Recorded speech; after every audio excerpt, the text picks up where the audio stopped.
Missouri Senator Clair Mccaskill is an Obama campaign co-chair, and she's probably looking at those polls pretty closely at this point. Senator, there's a new Suffolk University Political Research Center poll out, and it says it's no slam dunk. Hillary Clinton is ahead right now and maybe poised to win that state. Would that be bad for Barack Obama, since Indiana obviously borders his home state of Illinois? Well, you know, Evan Bayh has been out there working for Hillary Clinton in Indiana for weeks on end.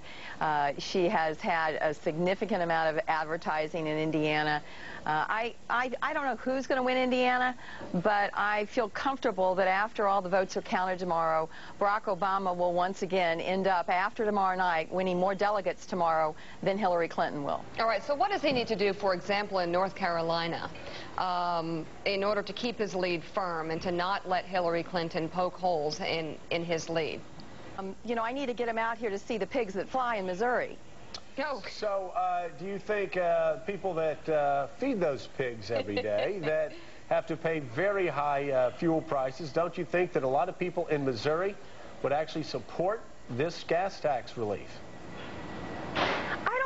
Honestly, Joe, I mean, I'm like Barack Obama. I'm from a small rural town in the Midwest.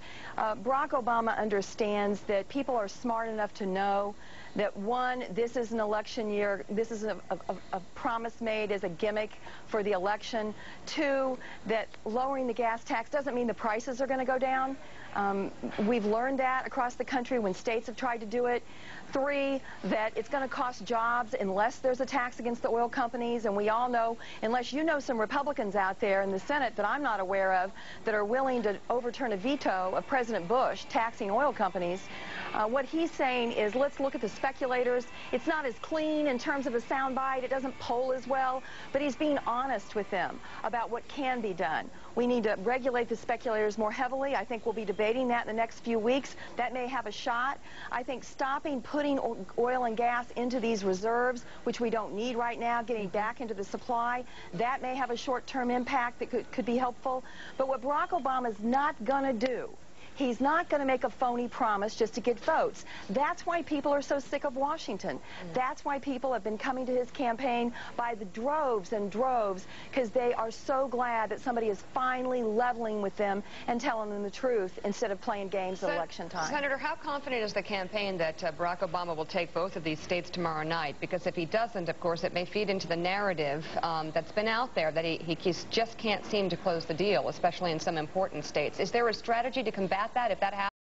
And it's very important that she try to convince everyone that this is tightening. But if you look at every measure, if he wins more delegates tomorrow night, he wins tomorrow night. He gets more superdelegates every week, regardless of what happens. He's getting more superdelegates. And as that continues, as we go on through West Virginia and Kentucky, Montana, Oregon, that's going to continue to happen. And when it's all settled at the first part of June, he will become the nominee by playing by the rules, getting the most delegates, winning the most delegates, and ultimately by getting the most superdelegates. All right, Senator, sounds like a recipe for success. Thanks for being with us, Senator Clair Mccaskill.